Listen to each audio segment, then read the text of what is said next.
شريك له ونشهد أن سيدنا وسندنا وحبيبنا وشفيعنا وطبيبنا وطبيب قلوبنا وأولانا ومولانا محمدا عبده ورسوله الذي أرسله بالحق إلى الخلق بشيرا ونذيرا وداعيا إلى الله بإذنه وسراجا منيرا أما بعد فأعوذ بالله من الشيطان الرجيم بسم الله الرحمن الرحيم وما كان لمؤمن أن يقتل مؤمنا إلا خطأ ومن قتل مؤمنا خطأ فتحرير رقبة مؤمنة ودية مسلمة إلى أهله إلا أن يصدقوا فإن كان من قوم عدو لكم وهو مؤمن فتحرير رقبة مؤمنة وإن كان من قوم بينكم وبينهم ميثاق فدية مسلمة إلى أهله وتحرير رقبة مؤمنة فمن لم يجد فصيام شهرين متتابعين توبة من الله وكان الله عليما حكيما ومن يقتل مؤمنا متعمدا فجزاؤه جهنم خالدا فيها وغضب الله عليه ولعنه وأعد له عذابا عظيما صدق الله مولانا العظيم وصدق رسوله النبي الأمي الكريم ونحن على ذلك لمن الشاهدين والشاكرين والذاكرين والحمد لله رب العالمين اللهم صل على سيدنا مولانا محمد وعلى آله وأصحابه وبارك وسلم اللهم صل على محمد النبي الأمي وعلى آله وسلم تسليما يا رب صل وسلم دائما أبدا على حبيبك خير الخلق كلهم আলহামদুলিল্লাহ তুম্মা আলহামদুলিল্লাহ। আজ 20 ডিসেম্বর 2024 ইংরেজি জুমাবার দিন গত রাত ভুয়াপুরের ঐতিহ্যবাহী খালিস্তিনি বিদ্যাপীঠ আসাদুজ্জামান খান দারুল উলুম মাদ্রাসার ইন্তেজামে হাফেজ ছাত্রদের পাগড়ি প্রদান উপলক্ষে আয়োজিত 35তম সালানা ওয়াজ মাহফিল। এই সম্মেলনের সদরে ইজলাস সম্মানিত সভাপতি মুআজ্জাজ হযরত হুজুর উলামায়ে কেরাম, বিভিন্ন দ্বীনি মাদারিস থেকে আগত আজিজ তালাবা, দূর দারাজের বিভিন্ন অঞ্চল থেকে সমাগত সম্মানিত সুধী, সর্বপ্রথম মহান আল্লাহ পাকের দরবারে আলিশানে লাখো কোটি শুকর যে রব্বুল করিম অত্যন্ত দয়া করে মায়া করে ভালোবেসে আমাদের হায়াতকে দীর্ঘিত করে আজকের এই মুহূর্ত পর্যন্ত সুস্থ সবল রেখে দুনিয়ার নানা ব্যস্ততা থেকে ফারেক করে দ্বীনের নিসবতে কোরআন পাকের মহব্বতে জান্নাতি আয়োজনে আহলুল্লাহদের মজলিসে আমাদেরকে হাজিরির তৌফিক দিয়েছেন। সে মহান মহিয়ানের দরবারে আমরা প্রত্যেকেই শুকরগুজার হচ্ছি। জবান খুলে ভক্তি সহকারে মহব্বত নিয়ে দিল থেকে আবেগের সাথে উচ্চ কণ্ঠে সকলেই করে নেই আলহামদুলিল্লাহ। সম্মানিত উপস্থিতি, আমি আপনাদের একজন পুরাতন মানুষ। সম্ভবত এই মাদ্রাসায় একাধারে 10 বছর আমি বয়ান করেছি। এরপরে গ্যাপ দিয়ে কখনো আসার সুযোগ হয়েছে। এই বছরে আল্লাহ তাআলা আমাকে আবার আপনাদের খেদমতে হাজির করে দিয়েছেন। আমার হাতে অনেক বেশি লম্বা টাইম নেই। আমি আজকে জুমার নামাজের পরে বয়ান করেছি চট্টগ্রাম শহরের জামিয়া মাদানিয়া কাশিফুল উলুম 16 প্রহর মাদ্রাসায়। এরপরে সেখান থেকে আল্লাহ তাআলা এখন আপনাদের এখানে উপস্থিত করে দিয়েছেন। অনেক আগেই আমি এসেছি। এরপরে সুযোগ পেলে আরো 2টা জায়গায় যাওয়ার ওয়াদা আছে। 3 জায়গায় নাম আছে, 3 জায়গায়। একজন দেখে বলেছে আমি আপনাদের দাওয়াত নেই, আপনারা নাম দিয়েছেন, আমার করার কিছু নেই, আমি যেতে পারবো না। এখান থেকে নেত্রকোনায় আরো 2টা মাহফিল শেষ করে নেত্রকোনায় গিয়ে কি আজকে রাখতে সম্ভব? নাম দিয়ে রাখছে। তো আমি যেহেতু আপনাদের পুরাতন মানুষ, এ কারণে আমাকে নতুন করে চিনবার জানবার তো কিছু নাই। আমাকে আপনাদের সামনে নতুন করে পরিচয় করারও কিছু নেই। আমি আপনাদের কাছের মানুষ, আপন মানুষ। আগে কন্টিনিউ আসতাম, এখন বিরতি দিয়ে দিয়ে আসি। আল্লাহ তাআলা যতদিন রিজিক রেখেছেন, হায়াতে রেখেছেন, ততদিন হয়তো আসা হবে। পৃথিবী থেকে যে কোনো এক টাইমে বিদায় নিতে হবে সকলকেই, শুধু আমাকে না, আপনাদের সকলকেই। আমাদের খতিব সাহেব হুজুর তো আমাদের খেদমতে ওইটাই বলতেছিলেন যে যিনি সকল প্রাণীদের প্রাণ কবজ করছে তাকেও মৃত্যুবরণ করতে হবে। তো ওনাকে মরতে হবে কেন? এই প্রশ্নের উত্তর পর্যন্ত রয়ে গেছে। আমার যেহেতু আরো এক জায়গায় পড়া আছে, 2 জায়গায়, এই কারণে আমি মাঝখানে, হুজুরের মাঝখানে একটু এসে পড়েছি। ইনশাআল্লাহ আমার পরে হুজুর হয়তো আবার বয়ান করবেন আপনাদেরকে। আপনারা ওই বয়ানটা মনে রেখে কোন জায়গায় হুজুর ওয়াজ লিখেছেন। আমি চিন্তা করতেছিলাম কোন বিষয়ের উপরে কথা বলবো। গতকাল থেকেই আমার অন্তরে একটা বিষয়ের উপরে আলোচনা করার জন্য খুব বেশি প্রেরণা তৈরি হয়েছে, অন্তর খুব আবেগ। গতকালকে এক মাহফিলে গিয়ে আমি বললাম যে আমার আজকে দিনের ভিতরে একটা সাবজেক্টের উপরে আলোচনা করতে খুব মনে চাচ্ছে, কিন্তু আজকে এখন আলোচনা করবো না, আগামীকালকে আলোচনা করবো। সেটা হচ্ছে সূরা নিসা 92-93 নম্বর আয়াত। কোরআনে হাকিমের সূরা নিসা 92 এবং 93 নম্বর আয়াতে কারিমা। এই 2 আয়াতে আল্লাহ পাক আমাদেরকে কি বলেছেন, এই বিষয়টাই আমি আপনাদের খেদমতে আলোচনা করব। তবে এই আলোচনাটাকে হৃদয়ের গভীর পর্যন্ত পৌঁছাইতে চাইলে আমাকে একটু পূর্বের থেকে আলোচনা নিয়ে আসলে পরবর্তী আয়াতে কারিমার আলোচনাটা অন্তরের অন্তঃস্থল পর্যন্ত ঢুকবে ইনশাআল্লাহ। আমরা তো এই কথা সকলেই জানি যে আল্লাহ পাকের কুল কায়নাত, আমরা যা দেখি আর না দেখি, পৃথিবীর যত সৃষ্টি আল্লাহ পাকের আছে, সমস্ত সৃষ্টিগুলাকে 2টা লক্ষ্যে আল্লাহ পাক তৈরি করেছেন। একটা হলো মানব আর দানব, এরা হলো সৃষ্টির শ্রেষ্ঠ। আর একটা হলো মানব দানব বাদে আর সকল কিছু, জিন ইনসান বাদে আর সকল কিছু। রব্বুল আলামিন কোরআনে হাকিমে স্পষ্ট বলেন, হুয়াল্লাযী খালাকা লাকুম মা ফিল আরদি জামিআ, তিনি ওই সত্তা যিনি তোমাদের কল্যাণে জমিনের সবকিছুই তৈরি করেছেন। জমিনে যা আছে সবকিছু আল্লাহ পাক তৈরি করেছেন আমাদের কল্যাণে, যা দেখি আর না দেখি। পৃথিবীর এমন কোন বস্তু আল্লাহ তৈরি করেন নাই পৃথিবীতে যেগুলি মানব কল্যাণে সক্ষম না।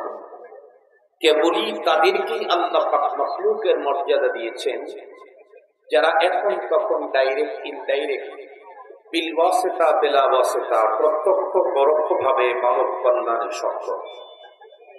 কি পরিমাণে সৃষ্টিকুলকে আল্লাহ পাক আমাদের কল্যাণে তৈরি করেছেন, পৃথিবীর কোন মানুষের কাছে তার কোনো পরিসংখ্যানই নাই। আমরা তো স্থল ভাগে যেই পরিমাণে আছে এটাকেই চিনি না, জানি না। এর চাইতে বেশি প্রাণীকুল আল্লাহ পাক তৈরি করেছেন জগতে। সবকিছুই আল্লাহ পাক মানুষের কল্যাণে তৈরি করেছেন। খুব ভালো করে কথাগুলি বুঝবেন। কোরআনে হাকিমে আল্লাহ পাক মানব দানবকে তৈরি করার উদ্দেশ্য একটা বলেছেন।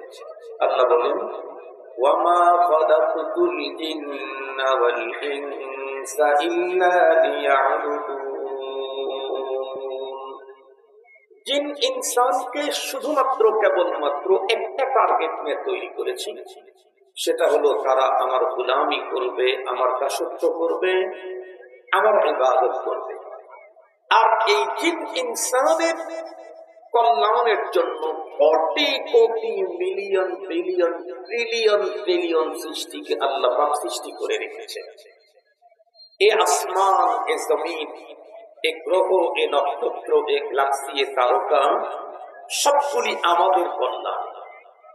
আল্লাহ পাক আমাদেরকে তৈরি করার অনেক আগে এই পৃথিবীতে আমাদের বসবাসে আনন্দ, স্বাচ্ছন্দ্য, অত্যন্ত সুখময় জীবন যাপনের জন্য যা যাবতীয় দরকার সব রব্বুল কারীম আগেই তৈরি করে রাখছে। আমরা জানি মেহমান যেমন হয় তার জন্য আয়োজন তেমন হয়। আমার কাছে সবচেয়ে দামি মেহমান সে যদি আমার বাসায় আসতে চায় তাহলে তাকে আপ্যায়নের জন্য 1 মাস আগের থেকে আমি প্রিপারেশন নেব। মেহমান যদি আমার কাছে তেমন বড় না হয় তাহলে আসার পরে তার জন্য ব্যবস্থা করব। মেহমান আমার কাছে যত বড় হবে আর আমার শক্তি যত বেশি হবে, মেহমানের জন্য আপ্যায়নের ব্যবস্থা তত উন্নত হবে। রব্বুল আলামিন তার কাছে আমরা ইনসান কত বড় দামি, আল্লাহ পাকের কাছে কত বড়, কত প্রিয়, কত আদরের, কত সোহাগের, এই কথাটা বুঝবার জন্য 2টা জিনিস লক্ষ্য করলে সহজে বোঝা যায়। নাম্বার 1, পৃথিবীতে কত কিছু তৈরি করলেন, কিন্তু রব্বুল আলামিন শ্রেষ্ঠত্বের ঘোষণা দিলেন আমাদের ব্যাপারে। আল্লাহ পাক বলেন, ওয়ালাকাদ কাররামনা বনি আদম وحملناهم في البر والبحر ورزقناهم من الطيبات وفضلناهم على كثير ممن خلقنا تفضيلا। রব বলেন, আমি মুকাররম করলাম, সবচেয়ে বেশি শ্রেষ্ঠত্ব মর্যাদায় উত্তীর্ণ করলাম আদম সন্তানকে। শুধু কি মর্যাদার কি একটাই ভালো দিয়েছেন?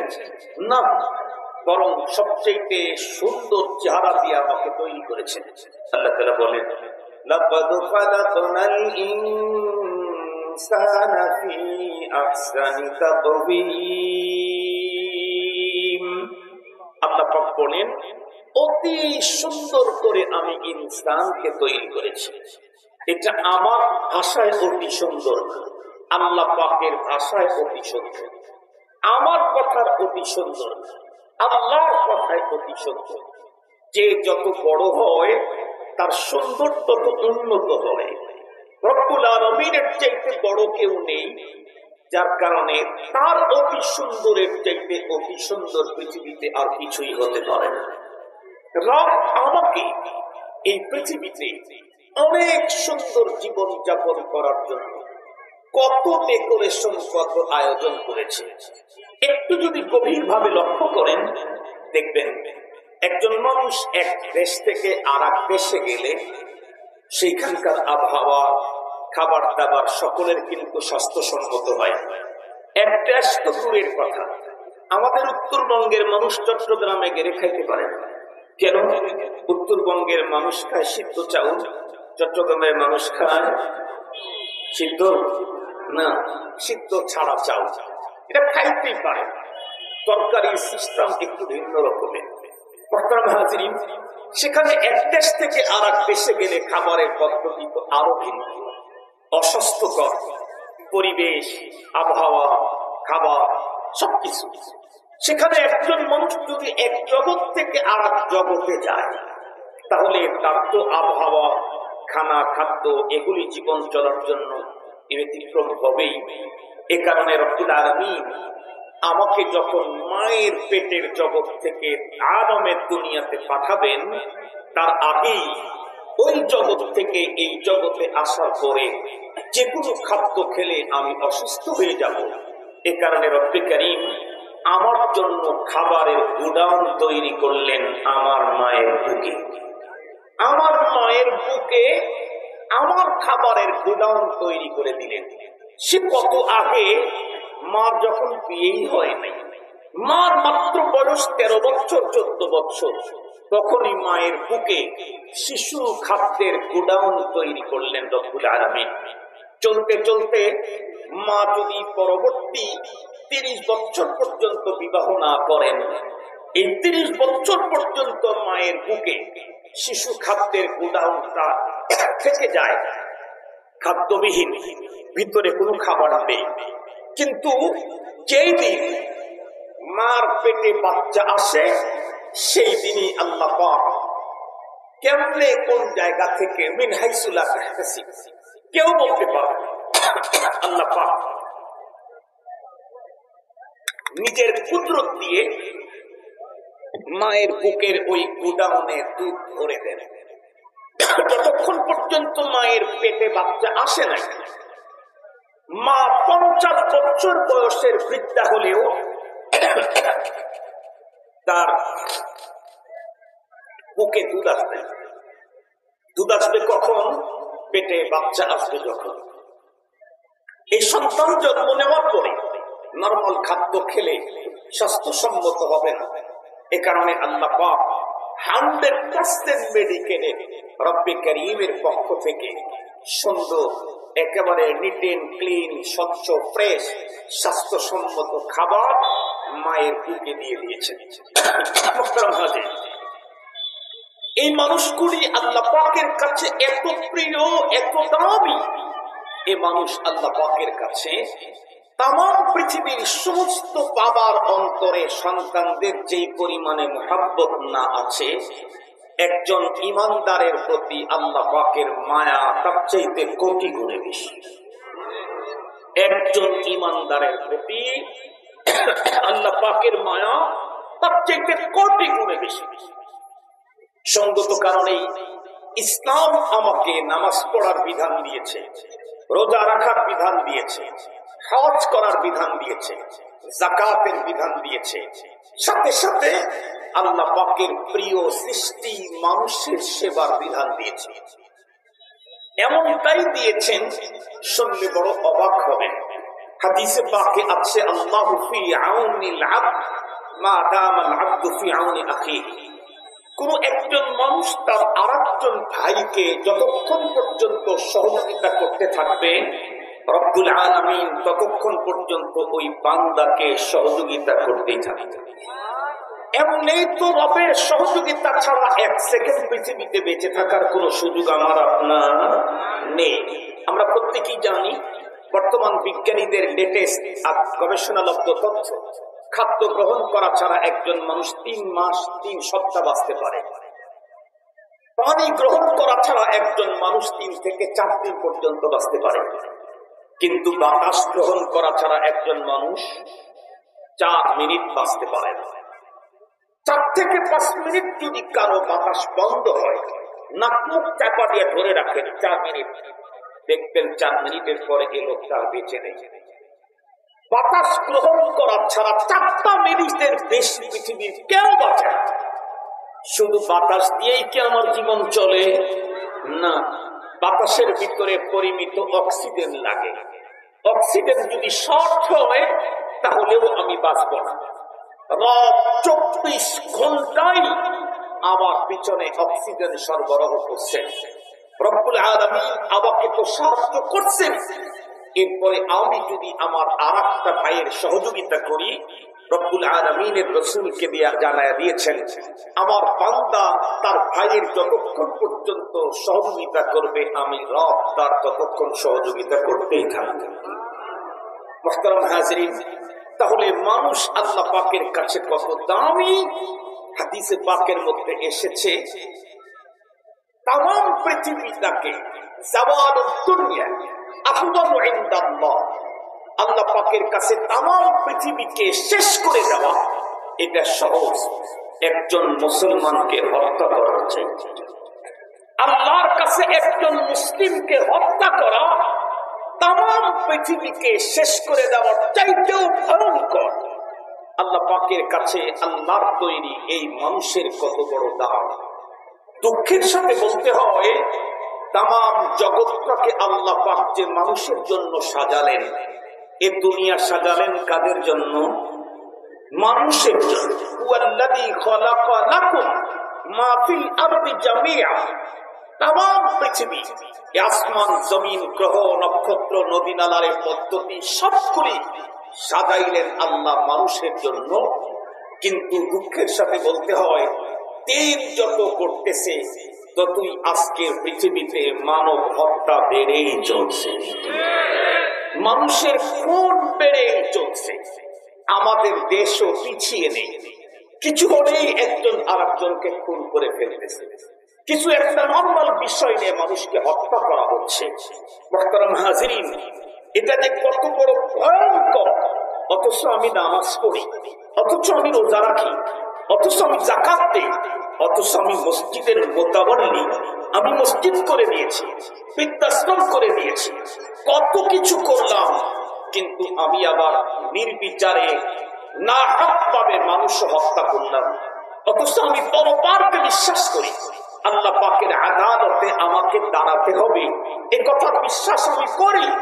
অথচ অন্যায় ভাবে কোন মানুষকে খুন করছি। এই মানুষকে খুন করা এ যে কত বড় ভয়ঙ্কর অপরাধ, এর শাস্তি কি পরিমাণে হবে, এই বিষয়টা নিয়েই আজকে আপনাদের খেদমতে আমি আজকে আলোচনা করতে চাই। কেন? যাতে করে আমার আপনার প্রত্যেকের জীবন আর একজনের হাতে নিরাপদ থাকে। সে যদি সত্যিই পরপারকে বিশ্বাস করে তাহলে আর যাই হোক কোন মানুষের জীবনকে সে বধ করবে না, সে কাউকে খুনের মতো ভয়ঙ্কর জঘন্যতম অপরাধ করবে না। খুনের অপরাধ কত বড় ভয়ঙ্কর, কত বড় সিরিয়াস, কত বড় জটিল, এই বিষয়টাই আমি আজকে আমার বক্তব্য না আল্লাহর কোরআন থেকেই বলছি, যাতে করে আমার দেশে আগামী দিনে আর কেউ ক্ষমতায় গিয়ে আয়না ঘর তৈরি না করে, যাতে করে আমাদের দেশে আর যেন কখনো টঙ্গীর ময়দানে কেউ বুকে ছুরি চালায়া দিয়া দিনদারদেরকে হত্যা না করে, যাতে করে আমার দেশে 500 টাকা 5,000 টাকা 100 জমির জন্য কোন ভাই ভাইকে খুন না করে, ভাতিজা চাচাকে যাতে খুন না করে। মুহতারাম হাজিরিন, শুধুই রাজনৈতিক প্রতিপক্ষ হওয়ার জন্য কোন মুসলমান যাতে আর একজনকে খুন না করে, এমনকি একই দলের হওয়ার পরেও বিগত সময়ে আমরা দেখেছি ও আগামী দিনে আমার পথ দখল করতে পারে, এ কারণেই তাকে খুন করে হটায় দিতে হবে। এই নির্বুদ্ধিতা কে আমাকে শিখালো? আমি একজনকে আজকে হত্যা করে পৃথিবী থেকে ছড়াইয়া দিলাম, আমি কি আজীবন পৃথিবীতে থেকেই যাব? কথা বলেন, আমি কি আজীবন পৃথিবীতে থেকেই যাব? আমি আজকে একজনের পেটের ভিতরে ছুরি ঢুকায়া শেষ করে দিলাম, আমি কি আজীবন পৃথিবীতে থেকেই যাব? না আমাকেও একদিন মরতে হবে। পৃথিবীর কেউ যদি আমার পেটে ছুরি না ঢুকায়, আজরাইল আমাকে ধরতে কখনো দ্বিধা করবে না, কিচ্ছু ঢুকানো লাগবে না। আজরাইলের চেহারা দেখলেই হার্ট অ্যাটাক হয়ে যাবে, আজরাইলের চেহারা দেখলেই হার্ট অ্যাটাক হয়ে যাবে। তখন তো দাঁড়াইতে হবে, যেতে হবে কার আদালতে? আর একটু জোরে বলেন, কার আদালতে? কোন সন্দেহ আছে? যাদের সন্দেহ নাই তাদের সামনে আমার ওয়াজ, যারা সন্দেহ করেন তাদেরকে ওয়াজ করছি না। এখন বলেন, আমার সন্তানকে খুন করে খুনি আদালতে এসেছে, অথচ সেই আদালতের বিচারক আমি। বলেন তো দেখি এই খুনির কি অবস্থা হবে এখন? আবারও বলছি, কেউ কাউকে খুন করেছে, খুন করার পরে সে একটা আদালতে হাজির করা হয়েছে তাকে, কিন্তু যে আদালতে হাজির করা হয়েছে সে আদালতের বিচারক হলো খুন হওয়া মানুষটার বাবা। বলুন তো দেখি তাহলে খুনির কি অবস্থা হতে পারে? আমি আগেই বলেছি, পৃথিবীর কোটি কোটি বাবার অন্তরে তাদের সন্তানদের যতটুকু মায়া আছে তার চাইতে আল্লাহর একজন ইমানদার বান্দার প্রতি মায়া কোটি কোটি গুণে বেশি। আমি মরার পরে তো সেই রবের আদালতেই দাঁড়াবো, তাহলে আমার কন্ডিশন কি হবে? আমি কাউকে হত্যা করে আমাকে তো সেই রবের আদালতেই দাঁড়াতে হবে, যে রব বড় আদর করে ওই মানুষটাকে তৈরি করেছেন, যার পিছনে কোটি কোটি নিয়ামত ব্যয় করেছেন।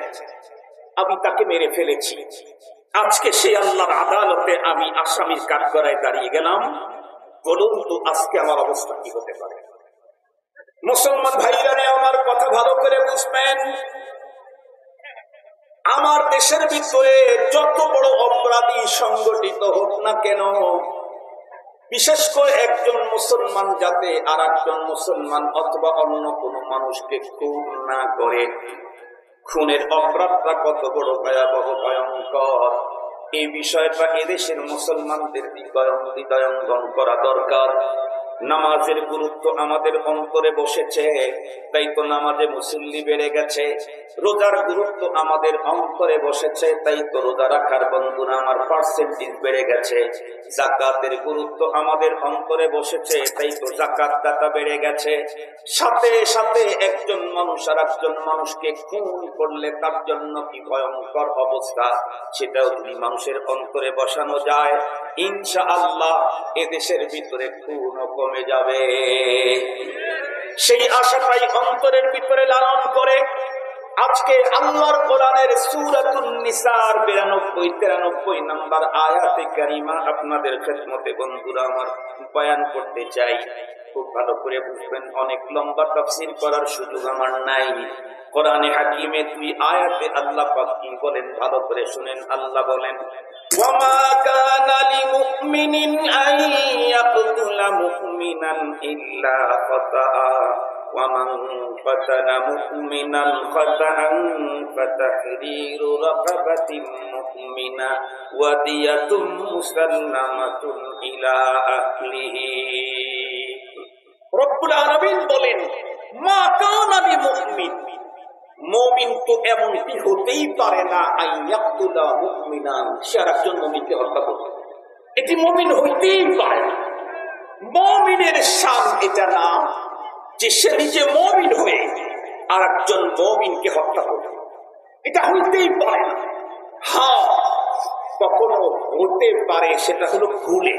কথা বলেন, কখনো হতে পারে, সেটি কেমনে? ভুলে। ইল্লা খাতা, ভুলে কেউ একজন মুমিনের দ্বারা আর একজন মুমিন হত্যা হয়ে যেতে পারে। ভুলে কেমনে হত্যা হবে? ভুলে হত্যা হওয়ার অনেকগুলি সুরত আছে, তার মধ্যে একটা হলো কোন একটা পাখিকে মারার জন্য অথবা জন্তুকে মারার জন্যই ফায়ার করা হয়েছে অথবা ছুরি মারা হয়েছে, কিন্তু এইটা যা হঠাৎ করে এক চলন্ত এক মানুষের শরীরে লেগে সে মারা গেছে, তাহলে এই হত্যাটা ভুল ক্রমে হয়েছে। উনি আসলে কাউকে মারার জন্য, মানুষ মারার জন্য আঘাতটা করেন নাই, উনি আঘাতটা করেছিলেন কোন একটাকে শিকারীকে ধরার জন্য। অথবা হয়েছে কি, মানুষকেই সে আঘাত করেছে, কিন্তু সে যে আঘাত করেছে এমন বস্তু দিয়ে, যেই বস্তু দিয়ে আঘাত করলে কেউ কোনোদিন মরে না, এবং তাকে মারার জন্য সে আঘাত করেও নাই। যেমন আমরা ছোটবেলায় শুনেছিলাম সিরাজগঞ্জে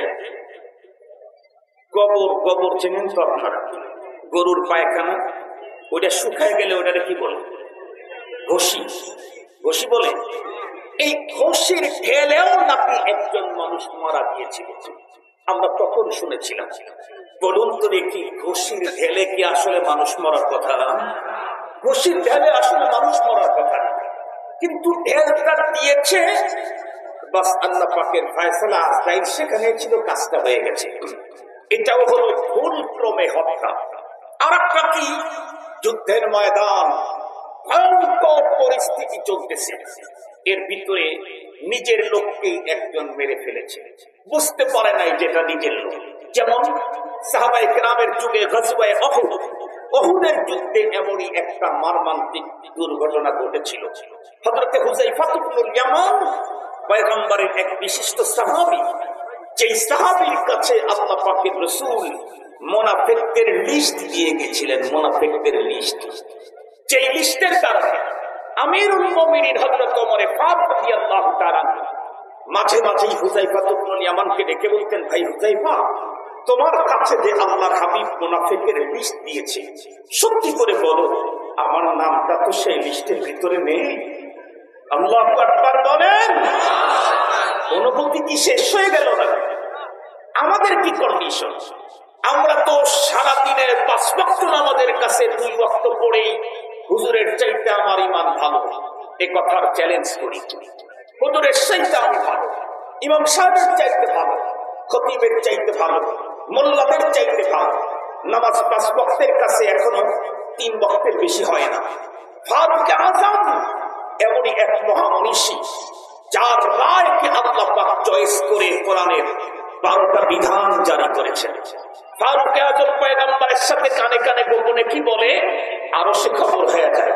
রব্বে করিম জিবরাইল আমিনকে পাঠায়া ফারুক আযমের তথ্যটাকে ইসলামের শরীয়তে আইন বানায় দেয়। আল্লাহু আকবার বলবেন। ফারুক আযম তো ওই ব্যক্তি যিনি দুনিয়া থেকে পাইনা বিশ্ব নবীজির জবানে জান্নাতি হওয়ার সুসংবাদ প্রাপ্ত হয়েছেন। এরপরে নিজের প্রতি কি ধারণা, কি ধারণা!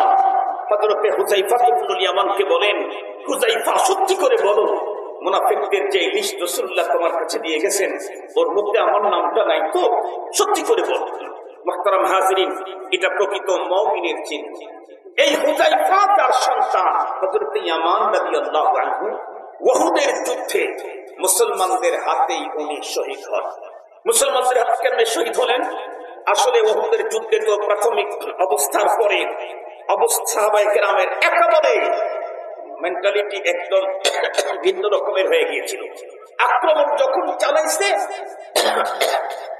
ইয়ামান রাদিয়াল্লাহু আনহুকে মনে করছে যে এটাও শত্রু দলে। হুযায়ফা রাদিয়াল্লাহু আনহু এই যুদ্ধে অংশ নিয়েছিলেন। উনি বলতেছিলেন, ওনাকে মেরো না, মেরো না, এটা আমার বাবা, আমার বাবা। কিন্তু ওই ঘুমসান লড়াই, তুমুল যুদ্ধের মুহূর্তে সাহাবায়ে কেরামের কানে হযরত হুযায়ফা রাদিয়াল্লাহু আনহু এই আহ্বানটা ঢোকে নাই। পরবর্তীতে সাহাবীদের হাতেই আর সাহাবী হযরত ইয়ামান রাদিয়াল্লাহু তাআলা শহীদ হয়ে যান। এটা ভুল ক্রমে হত্যা। আর একটা হলো, এই যে আমরা গাড়ি ঘোড়া নিয়ে চলি, আমি নিজেও তো অ্যাক্সিডেন্ট হয়েছিলাম আপনাদের এলেঙ্গাতেই গত বছর ডিসেম্বরের 30 তারিখে। আজকে 20 তারিখ, 1 বছর প্রায় 10 দিন কম। মুহতারাম হাজিরিন, গাড়ি নিয়ে চলতেছে, হঠাৎ করে বাচ্চা একটা দৌড় দিয়েছে, সাথে লেগে ধাক্কা খেয়ে মারা গেছে। এটাও তো মানুষ হত্যা, কিন্তু এটা কি ইচ্ছাকৃত? এটাও ভুল। এই জাতীয় হত্যা যেগুলি আছে, আল্লাহ পাক বলেন এই জাতীয় হত্যা কোন ঈমানদারের দ্বারাই সংগঠিত হতে পারে। আল্লাহ পাক বলেন, মা কানা লিল মুমিনিন আইয়াকতুলা মুমিনান ইল্লা খাতাআ।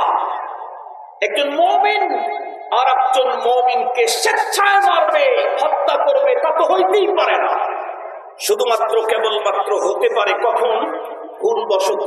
এই কয়েক পদ্ধতি বললাম, আরো পদ্ধতি হতে পারে ভুলবশত।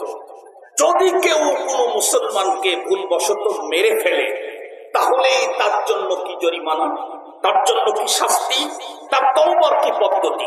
আল্লাহ পাক বলেন, ওয়ামান কাতালা মুমিনান খাতাআন ফাতাহরিরু রাকাবাতিন মুমিনাতিন ওয়া দিয়াতুন মুসাল্লামাতুন ইলা আহলিহি ইল্লা আন ইয়াসাদদাকু।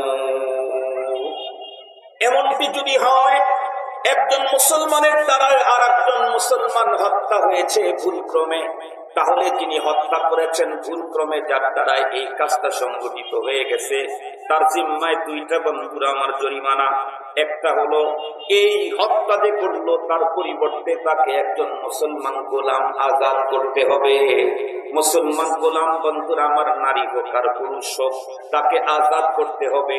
আল্লাহর পয়গম্বর অন্য হাদিসে বর্ণনা করেছেন, একজন মুসলমান ভুল ক্রমে আর একজন মুমিনকে যদি হত্যা করে ফেলে, এর বিনিময়ে যদি সে একজন গোলাম মুসলমান বান্দীকে আজাদ করে দেয়, তাহলে তার গর্দান এর গর্দানের মোকাবেলায় আল্লাহ পাকের কাছে কাফারা হবে।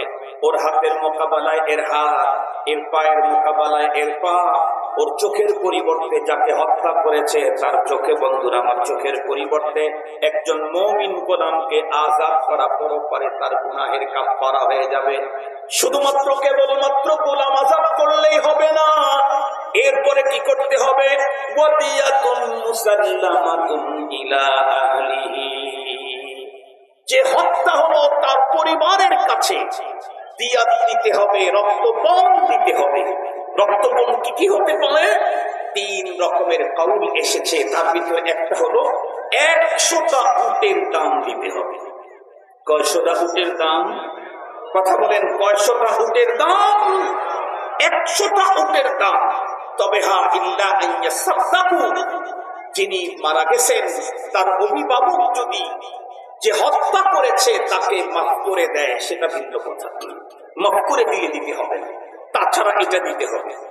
আর যদি এমনটি হয়, ফাইন কানা মিন কওমিন আদুউন লাকুম ওয়া হুয়া মুমিনুন ফাতাহরিরু রাকাবাতিন মুমিনাহ, যদি এমন হয় যেই লোকটাকে হত্যা করা হয়েছে এই লোকটা হলো বন্ধুরা আমার যাদের সাথে শত্রুতা আছে তাদের গ্রুপের একজন মানুষ, সে মুমিন কিন্তু শত্রু দলের একজন, তাহলে সেই ক্ষেত্রেও দিয়াত দিতে হবে না, কিন্তু বন্ধুরা আমার তার জন্য এর মোকাবেলায় একজন মুসলমান গোলাম আজাদ করতে হবে।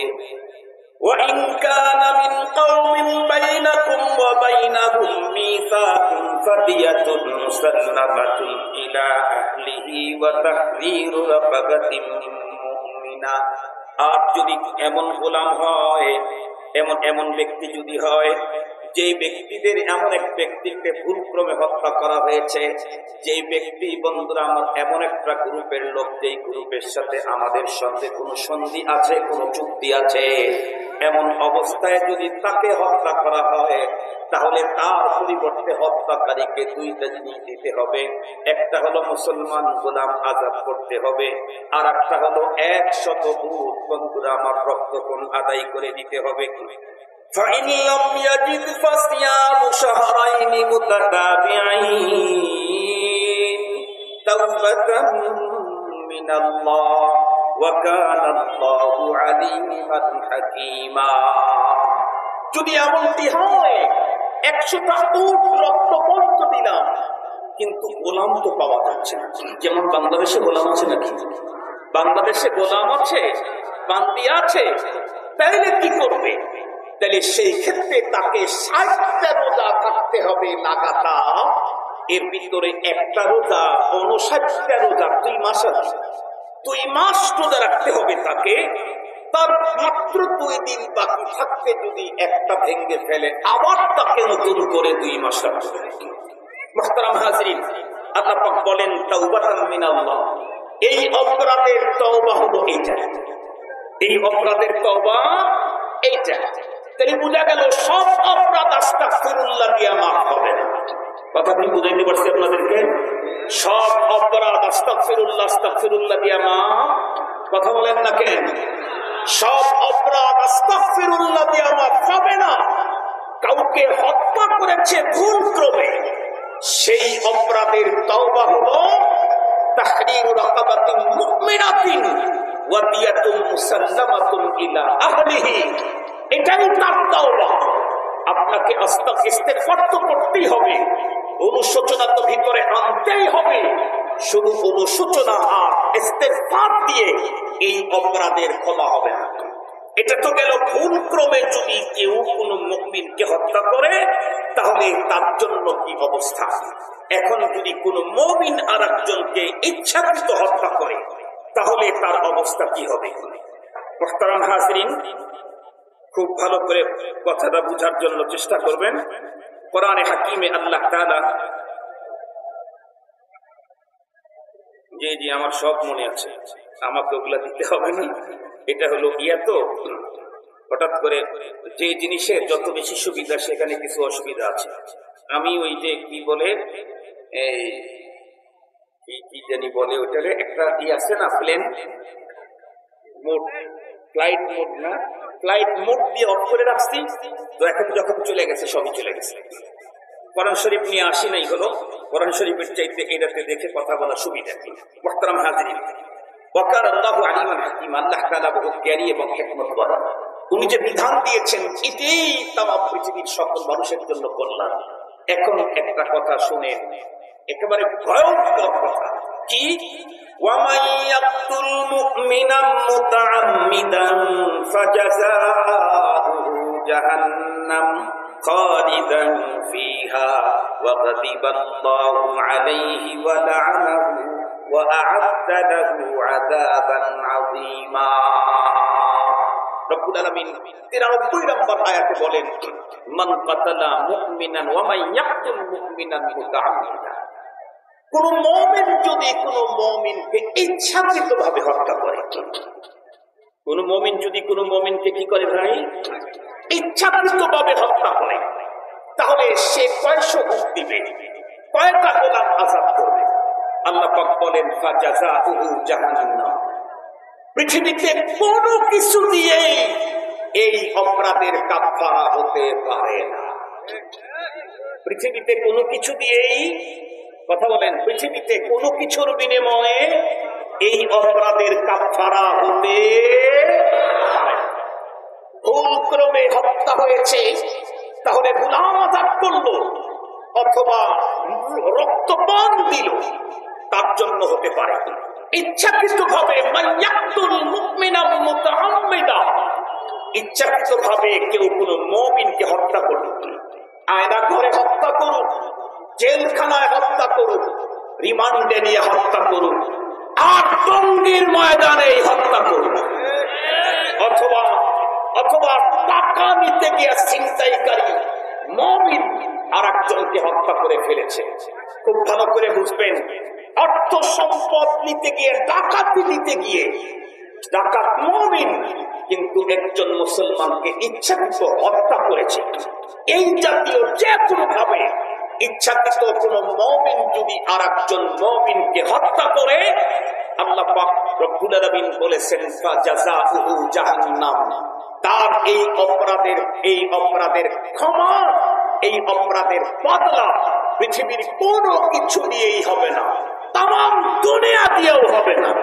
বরং রব্বুল আলামিনের পয়গম্বর হাদিস শরীফের ভিতরে স্পষ্ট বলে দিয়েছেন, একজন মুসলমানকে হত্যা করার জন্য যদি পৃথিবীর সমস্ত মানুষ অংশগ্রহণ করে, সবগুলাকে এক মুসলমান হত্যার দায়ে জাহান্নামে ফেলা হবে। কে বলেছেন? আল্লাহ পাকের রাসূল বলেছেন।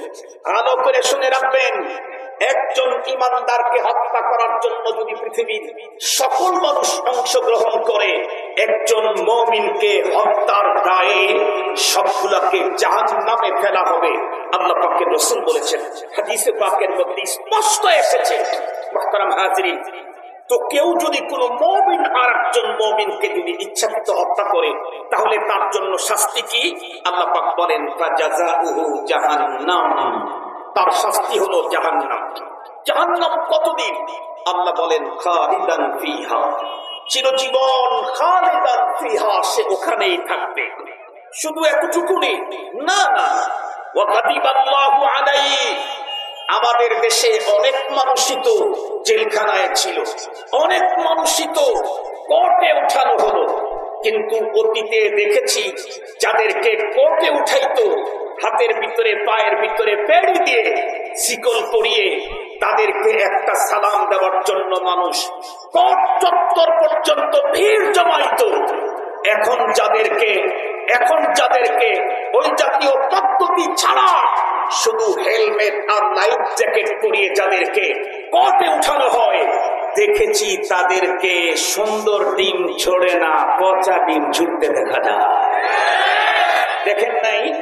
কোর্টে হাজির হওয়াই তো একটা ভয়ঙ্কর জিনিস, এরপরে আবার পচা ডিম খাওয়া। আপনারা তো অবশ্যই শুনেছেন, দেখেছেন। অনেক তো বাংলাদেশের, এই বাংলাদেশের জেলখানার ভিতরে কাউকে কাউকে কয়েদিরা, অন্য অন্য জেলার কয়েদি যারা ছিল, তারা নিজেদের সুন্দর খাবারটাকে আর একজনের জন্য বাজেট দিয়েছে।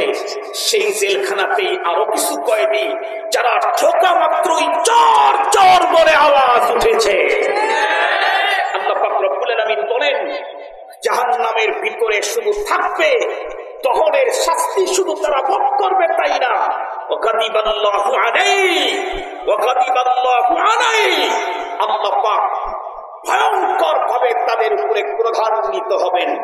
সহিহ হাদিসের মধ্যে এসেছে, কিয়ামতের দিন সবচেয়ে ভয়ঙ্কর রাগ দেখাবেন আল্লাহ পাক তিন শ্রেণীর মানুষকে। তার ভিতরে একটা হলো মান কাতালা মুমিনান মুতাআম্মিদান, যে ব্যক্তি একজন মুমিনকে ইচ্ছাকৃতভাবে হত্যা করলো, তার প্রতি রব্বে কারীম সিরিয়াসলি ক্রোধান্বিত হবেন। এরপরে কি, ওয়ালা আনাহু, তাকে লানত করবেন, ওয়া আ'আদ্দা লাহু আযাবান আযীমা, রব্বুল আলামিনের ভাষায় আযীম, অনেক বড় শাস্তি। কত বড় শাস্তি? কোরআনে হাকিম আল্লাহ তাআলা আরেক জায়গায় বলেছেন, ফায়াউমা ইদিল লা ইউআযিবু আযাবাহু আহাদু ওয়া লা ইউযিকু ওয়াকাবাহু আহাদ। এই পৃথিবীতে বহু অপরাধীদেরকে শাস্তি দেওয়ার কথা আমরা দেখেছি, শুনেছি। এমনকি আমাদের পার্শ্ববর্তী বন্ধুরা, আমার মায়ানমারের মুসলমানদেরকে নিধন করার বিভৎস ভয়ঙ্কর ঘটনা চিত্রগুলি আমরা যোগাযোগ মাধ্যমে দেখেছি। জীবন্ত মানুষ, তার শরীর থেকে চামড়া খোলা হতো, মানুষটাকে হত্যা না করে তার শরীর থেকে গোশত কেটে কেটে তারা নিজেদের, বন্ধুরা আমার, দাঁত দিয়ে চিবাইতো। বন্ধুরা আমার, পার্শ্ববর্তী কাটাতারের ওই পারে মুসলমানদের উপরে নির্যাতনের দৃশ্য আমরা শুনেছি এবং দেখেছি। অন্তঃসত্ত্বা মার পেট চিরে ভিতর থেকে বাচ্চা বের করে সেই বাচ্চাকে মায়ের সামনে, বন্ধুরা আমার, কতল করে দেওয়া হতো। মা ততক্ষণে, বন্ধুরা আমার, দুনিয়া থেকে বিদায় নিয়ে চলে যেত। এর চাইতে আরো ভয়ঙ্কর ভয়ঙ্কর আয়না ঘর, আরো যে কত ঘর পৃথিবীতে আছে, এই সমস্ত ঘরের ভিতরে কত রঙের শাস্তি দেওয়া হতো। রব্বুল আলামিন বলেন, শোন, এই দুনিয়াতে যত প্রকারের শাস্তি হয়েছে, এই জাতীয় কোন নরমাল পদ্ধতিতে আমি আল্লাহ কাউকে শাস্তি দেব না। আমার শাস্তি হবে যা জীবনেও কোনোদিন শুনতে পারো নাই। অপরাধীদেরকে বাধার বহু দৃশ্য পৃথিবী দেখেছে। সেই দিন যে আমি বাধ্য অপরাধীদেরকে, পৃথিবীর এই জাতীয় কোন পদ্ধতিতে তাদেরকে বাধা হবে না। সে পদ্ধতি হবে আমি রব যেমন তেমন ভয়ঙ্কর, রবের শান যেমন, তার কথাও অপূর্ণত, তার সাধাও উন্নত। মুসলমান ভাইরা রে আমার, খুব ভালো করে বুঝবেন। তাহলে হুজুর, কোন মুসলমান যদি আর এক মুসলমানকে স্বেচ্ছায় হত্যা করে, তাহলে এই লোকটা কি জাহান্নামের ভিতরে চিরজীবন থাকবে নাকি? এই প্রসঙ্গটা আমি কি ফতোয়া দেব আপনাদেরকে? এই প্রসঙ্গ নিয়ে তামাম পৃথিবীর উলামায়ে কেরাম দুই মত পোষণ করেছেন। এর ভিতরে একটা মতে আছেন রাসের ইসকি ইলমি তাফসীর হযরত আব্দুল্লাহ ইবনে আব্বাস রাদিয়াল্লাহু আনহু। পৃথিবীতে যার চাইতে বড় কোন মুফাসসির কিয়ামত পর্যন্ত জন্ম নিবে না। এই আব্দুল্লাহ ইবনে আব্বাস রাদিয়াল্লাহু তাআলা আনহুর কাছে গিয়ে একদল লোক জিজ্ঞাসা করলো, হুজুর, কোন একজন, হুজুর আপনি বলেন, কোন একজন মুমিন আর একজন মুমিনকে যদি ইচ্ছাকৃত হত্যা করে তাহলে তার জন্য কি হবে? উনি তখন এই আয়াতে কারিমা, বন্ধুরা আমার, পড়ে শোনালেন।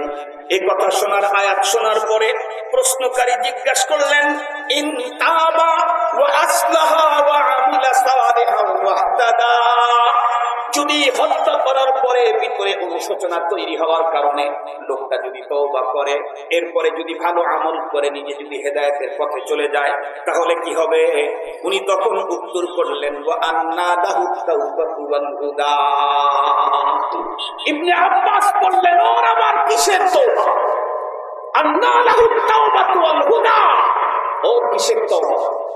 ও তো মানুষ খুনকারী, স্বেচ্ছায় ইমানদারকে হত্যা করেছে, তার আবার কিসের হেদায়েত, কিসের তওবা? আমি বলি নাই রাসের ইসফি ইলমি তাফসীর হযরত আব্দুল্লাহ ইবনে আব্বাস রাদিয়াল্লাহু তাআলা বলেন আন্না লাহুল হুদা ওয়া আন্না লাহুত তাওবা। ওর কিসের তওবা? এই কথা বলে শোনো মিয়া, আমি আল্লাহর হাবিবের জবানে শুনেছি, আমি ডাইরেক্ট কান দিয়ে পয়গম্বরকে বলতে শুনেছি কি কিয়ামতের দিন যাকে হত্যা করা হয়েছে সেই ব্যক্তি যে হত্যা করেছে ওই লোকের মাথার চুল ধরবে, মাথার চুল ধরবে। ইয়াউমা ইউখাযু বিন-নাওয়াসি ওয়াল আকদাম, কোরআন শরীফের মধ্যে আছে, হাদিসের মধ্যে আছে, যে ব্যক্তিকে হত্যা করা হয়েছিল সেই ব্যক্তি পরকালে হত্যাকারীর চুল ধরবে, তার হাত ধরবে, টেনে হেসড়ে আনতে আনতে আল্লাহ পাকের আরশের কাছে নিয়ে যাবে, টানতে টানতে। তখন ওর গলা দিয়ে রক্ত বের হতে থাকবে। আল্লাহ পাকের আরশের কাছে গিয়ে হত্যা হওয়া লোকটা বলবে, ইয়া রব সাল্লাল্লাহু, হে আল্লাহ তুমি তোমার বান্দাকে জিজ্ঞাসা করো, ফিমা কাতালানি, কোন অপরাধে সে আমাকে হত্যা করেছিল, কোন অপরাধে আমার সন্তানদেরকে এতিম করেছিল, কোন অপরাধে আমার যুবতী স্ত্রীকে বিধবা করেছিল। সাল্লাল্লাহু, আল্লাহকে বলবে, আল্লাহকে বলবেন যাকে হত্যা করা হয়েছে সে। ওই দিন ভাব দেখাবার সুযোগ থাকবে না, ওই দিন 2 নম্বরি 4 নম্বরি করার কোন জায়গায় থাকবে না। এই জন্য আমাদের প্রত্যেককে সিরিয়াসলি অ্যালার্ট হতে হবে। খবরদার, কারোর সাথে আমার বিরোধ থাকতে পারে, টাকা নিয়ে, জমি নিয়ে, রাজনৈতিক পদ পদবি নিয়ে, অন্য কিছু নিয়ে, তাই বলে আমি কাউকে খুন করে ফেলবো না। খুন যদি করতেই হয় শরীয়ত আমাকে বিধান দিয়েছেন, এই অপরাধের কারণে তুমি খুন করতে পারবা, কিন্তু তাও তুমি খুন করার অধিকার নাই, তুমি খুন করার অধিকার নাই। যেই কারণে মানুষ হত্যা বৈধ হয় তার ভিতরে একটা হলো কেউ আমার আপনজনকে হত্যা করেছে, তাহলে হত্যাকারীকে হত্যা করা বৈধ, তবে আমি হত্যা করা বৈধ না। এ হত্যা করবে রাষ্ট্রপ্রধান, এ হত্যা কে করবে? রাষ্ট্রপ্রধান অথবা তার স্থলাভিষিক্ত যারা, তারা। আমার আপনজনকে হত্যা করলে হত্যাকারীকে হত্যা করতে হবে, তবে আমার হত্যা করার পারমিশন নাই। মুসলমান ভাইরা আমার ভালো করে মনে রাখবেন, শুধুমাত্র কেবলমাত্র হত্যাকারীর জন্য এমন ভয়ঙ্কর দুঃসংবাদ তাই না, সহিহ হাদিসের বর্ণনার ভিতরে এসেছে পৃথিবীর কোনো একজন মুমিন যদি এমন হয় যার একজন মুমিনকে হত্যা করে নাই, কিন্তু সে ইশারা করেছে, বন্ধুরা আমার, ওয়ালাউ বিশাতারে কালিমাতিন, একটা মাত্র শব্দ শোনায় দিয়েছে, সেই শব্দের কারণে লোকটা ক্ষিপ্ত হয়ে তাকে হত্যা করতে গেছে, এই লোকটার অবস্থাও পরপারে কেমন হবে? আল্লাহ পাকের পয়গম্বর বলেন, ওই লোকটা হাসরের ময়দানে উঠবে, মাকতুবুন বাইনা আইনাই আইসুম মির রাহমাতিল্লাহ, ওই লোকের কপালে লেখা থাকবে এই লোক আল্লাহর রহমত থেকে অনেক দূরে, আজকের দিনে তার প্রতি আল্লাহর কোনো রহমত হবে না। এই কথা ওই লোকের কপালের ভিতরে দেখা থাকবে।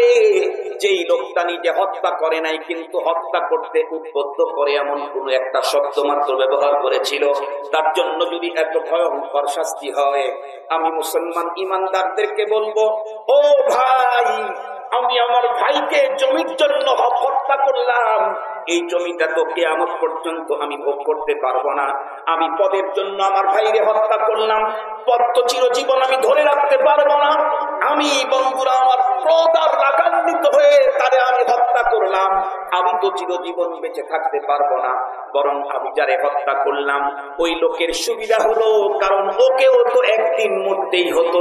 আমি হত্যা করার কারণে ওর জীবনের গুনাহগুলি মাফ হয়ে জান্নাতে গেল, আর আমার পরপারে আল্লাহর আদালতে খালিদান ফিহা ফাজাযাউহু জাহান্নাম, আমার জন্য তো জাহান্নাম হয়ে গেল। এখন আরেক দল, আরেক গ্রুপ উলামায়ে কেরাম বলেন, না না, কোন মুমিনকে যদি ইচ্ছাকৃত হত্যা করে থাকে, তারপরেও আল্লাহ পাক রব্বুল আলামিন তাকে তওবা করার সুযোগ দিবেন। এই প্রসঙ্গে অনেক লম্বা কথা আছে, সেইখানে এই কথা বলা হয়েছে, রব্বুল আলামিন যাকে হত্যা করা হয়েছে সেই লোকটাকে পরপারে কি দিয়ে রাজি করবেন? আল্লাহ পাক তাকে এমন এমন এমন এমন মর্যাদা জান্নাতে দিবেন, যেই জান্নাতের মর্যাদা পাওয়ার কারণে ওই লোকটা যখন রাজি হয়ে যাবে বলবে, আল্লাহ আপনি তাও আমাকে হত্যা করেছিল, বিনিময়ে আপনি আমাকে এত বড় মর্যাদা দিলেন, যেই মর্যাদাটা আমি পাইতাম না, এখন আমি তারে মাফ করে দিলাম। কিন্তু জিজ্ঞাসা করতে চাই, আমি খুব ভালো করে বুঝবেন, যে হত্যাকারী তার জন্য পরপারে রব্বুল আলামিন এত বড় কাজটা করবেন কিনা সেইটাই তো বড় কথা। হত্যাকারীর জন্য যদি এত বড় কাজ রব্বে কারীম করেন, যিনি হত্যা হয়েছেন তার জন্য কি করবেন রব্বুল আলামিন? এই জন্য খুব গভীর ভাবে ভাবার বিষয়।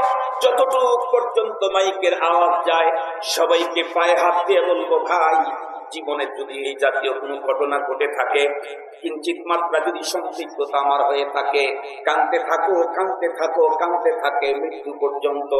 আর এই পৃথিবীতে কেউ যদি কাউকে হত্যা করার কোন রকমের ষড়যন্ত্র করে তুমি সংবাদ পেলে তাকে রক্ষা করার জন্য মেহনত করতে থাকো, তাহলে হয়তো বা রব্বে কারীম তোমাকে কোনভাবে মুক্তির ব্যবস্থা করে দেবে। অন্যথায় একজন মুমিন আর একজন মুমিনকে হত্যা করলো, হাদিসে পাকের মধ্যে আসছে, পরপরে কিয়ামতের মাঠ যখন শুরু হবে, সর্বপ্রথম আল্লাহ পাক বিচার করবেন হত্যার বিচার। সর্বপ্রথম বিচার হবে আল্লাহর আদালতে। কে নামাজ পড়ছে, কে নামাজ পড়ে নাই, কে যাকাত দেয় নাই, কে হজ করে নাই, কে জিনা করছে, কে জুলুম করছে, এগুলির বিচার আগে না। প্রথম বিচার হলো সেদিন হবে ইত্তিমা, রক্তের বিচার, খুনের বিচার, হত্যার বিচার। আসুন, আমি যেহেতু আল্লাহকে বিশ্বাস করি, পরকালকে বিশ্বাস করি, সুতরাং আমার দ্বারায় আর যাই হোক হত্যা সংগঠিত হতে পারে না। কথা বলেন, কথা বলেন। আমার দ্বারায় হত্যা সংগঠিত হতে পারে না। আমি যাই হোক কাউকে হত্যা করতে যাব না। রাজি আছি তো ইনশাআল্লাহ? রাজি আছি তো ইনশাআল্লাহ? আল্লাহ পাক আমাদের সকলকে তৌফিক দান করুন। জিজ্ঞাসা করতে চাই, এ জাতীয় শান্তির মর্মবাণী পৃথিবীর কোথায় পাওয়া যাবে? কে জাতিকে শোনাবে? নিঃসন্দেহে বলতে হবে, এ জাতীয় শান্তির মর্মবাণী আছেই তো আল্লাহর কোরআনে, আছেই তো পয়গম্বরের হাদিসে। এ কোরআন আর হাদিস যেই জায়গায় গবেষণা হবে, যেখানে শিক্ষা দেওয়া হবে, সেই শিক্ষালয়, সেই কোরআনের বাতিঘর, এগুলি আমাদের নিজের জীবনের কাছে প্রাণের চাইতে অধিক প্রিয় হতে হবে। আমার জীবনের চাইতে বড় দাবি হতে হবে এই কোরআনের বাতিঘর, এই কোরআনের শিক্ষালয়, এই জামিয়া, এই আসাদুজ্জামান খান দারুল উলুম মাদ্রাসা ইন্তজামে আজকে 35তম বার্ষিক মাহফিল। আমি অল্প সময়ের মধ্যে আপনাদের কাছ থেকে বিদায় নেব। তার আগে আপনাদের কাছে আমি মাদ্রাসার সহযোগিতার জন্য একটু আপনাদের মাদ্রাসার সহযোগিতার জন্য একটু আবেদন করছি। কে কতটুকু